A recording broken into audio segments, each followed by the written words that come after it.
আসসালামু আলাইকুম, welcome to my channel. সবাই কেমন আছো? আলহামদুলিল্লাহ, আমিও ভালো আছি তোমাদের দোয়ায়। অনেকদিন পর তোমাদের সাথে একটা ভিডিও শেয়ার করতেছি। এটা র্যান্ডম ভিডিও, কারণ এই ভিডিওতে কোনো শুরু থেকে শেষ বলতে কিছুই নেই। তবে ভিডিও আমি করব, শিগগিরই করব। আশা করি তোমরা ভিডিওগুলো আমার দেখবা, প্রতিটা ভিডিও দেখার চেষ্টা করবা। যাই হোক, এখানে আমি রান্না করতেছি আর এখানে আমি চুলার অবস্থা 12টা বাজিয়ে দিয়েছি, কিন্তু কি করব, রান্না করতে তো হবে। আমি ভিডিও করে কখনো ভয়েস দিতে পারছি না, কারণ ভয়েস দিতে গেলে অনেক আশেপাশে নয়েজ আসে। শুক্রবারে মানে ভালো মন্দ খাওয়া, তো এখানে আমার রান্না করা শেষ। এখন আমি এখানে চাউল নিয়েছি, আজকে একটা পিঠা তৈরি করব। পিঠা তৈরি করার জন্য আমাদের আতপ চাউল লাগবে, সেই চাউলটা ভালো করে ধুয়ে নিব এবং এই চাউলটা ধোয়ার পরে একটু ঝরিয়ে নিতে হবে, কারণ যদি ভিজা ভিজা থাকে সেক্ষেত্রে কিন্তু চাউল গুঁড়া হবে না আর কেউ নিবেও না, কারণ মেশিনে ভিজা চাউল নেয় না গুঁড়া করার জন্য, যার কারণে একটু ঝরিয়ে একটু শুকিয়ে নিতে হবে। যাই হোক, এখানে চাউলের কাজ শেষ। আমি এখানে চাউলগুলো ধুয়ে দিলাম।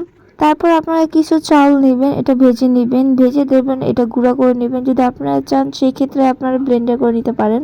এখানে একটা মাছ রান্না হচ্ছে, বাট মাছের নামটা আমি সবসময় বলতেছি আমি নাম জানি না। এখন যে পিঠাটা তৈরি করব সেটার জন্য গুড় লাগবে। গুড়টা কম হয়ে গেছে, আপনারা চাইলে একটু গুড়টা বেশি দিবেন। আর গুড়ের মধ্যে কিন্তু অবশ্যই দুধ দিতে হবে। আমি দুধ অ্যাড করতে ভুলে গেছি। যাই হোক, খাওয়ার পরে পরে মনে পড়ছে আমি তো দুধ অ্যাড করি নাই। এখানে নারকেল অ্যাড করব, তারপর চাউলের গুঁড়াটা অ্যাড করব। আমার এখানে আফসোস লাগছে যে এখানে আমি গুড়ের পরিমাণটা কম দিয়ে ফেলছি। গুড়েরটা একটু বেশি করে দেবেন যাতে এটা মাখা মাখা হয়। এটা শুকনো হয়ে গিয়েছে, কিন্তু ব্যাপার না, কি করব, খাবো তো আমরাই। কিন্তু মজার জন্য আপনারা একটু গুড় বেশি দিয়ে নেবেন। তারপর এই পর্যায়ে একটু দুধ ঢেলে দিবেন, কিন্তু আমি দুধ দিতে ভুলে গিয়েছি।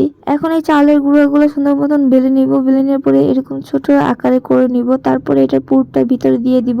এরপরে এরকম করে মুছড়িয়ে সুন্দর করে একটু ফুল বানিয়ে নেবেন। আর যারা পারেন তারা এভাবে করবেন, আর যারা পারেন না তারা অন্যভাবে করতে পারবেন, কোনো সমস্যা নাই।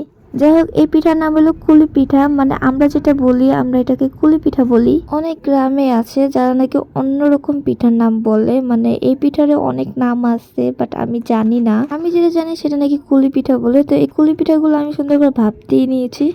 আপনারা চাইলে এটা ভেজে নিতে পারেন, বা তেলের ভিতরে ভেজে নিতে পারেন, বা শুকনো করে এটা একটু ভেজে নিতে পারেন। এখন কুলি পিঠাগুলো আমি ঝাল পিঠা করব, যে কারণে একটু রেখে দিয়েছিলাম। সেটার জন্য লাগবে আমাদের চিকেন, মুরগির মাংস। এটা একটু হালকা বয়েল করে নেবেন, তারপরে এটা ছিঁড়ে নেবেন। তারপরে একটু পেঁয়াজ মরিচ ভেজে নেবেন, ভেজে নিয়ে একটু ব্রাউন কালার হবে তখন তারপরে এই মাংসগুলো দিয়ে দিবেন। তারপরে এখানে একটু আদা রসুন, একটু হলুদ, একটু মরিচ, একটু লবণ, একটু স্বাদ মশলা, একটু ধনে গুঁড়া আর সয়া সস দিবেন। আর যদি টমেটো সস দিতে চান দিতে পারবেন, কোনো সমস্যা নেই। দেন এগুলো দিয়ে তারপরে এই পিঠাটার মধ্যে দিয়ে সেম যেভাবে কুলি পিঠা বানিয়েছিলাম সেভাবে এটার ভিতরে পুরটা দিয়ে দিবেন। একা একা এত ভিডিও করা সম্ভব না, তাই আমি এটার ভিডিও আপনাদেরকে দেখাতে পারিনি। বাট কুলি পিঠার মতনই আপনার ভিতরে এই পুরটা দিয়ে তারপরে এভাবে সুন্দর করে একটা নকশার মতন আকার দিবেন। এই তো হয়ে গেল ঝাল পিঠা। হোপসো তোমাদের কাছে এই ভিডিওটা ভালো লাগবে। ভালো লাগলে একটা লাইক কমেন্ট করে জানিয়ে দিবা। সবাই ভালো থাকো, সুস্থ থাকো, আল্লাহ হাফেজ।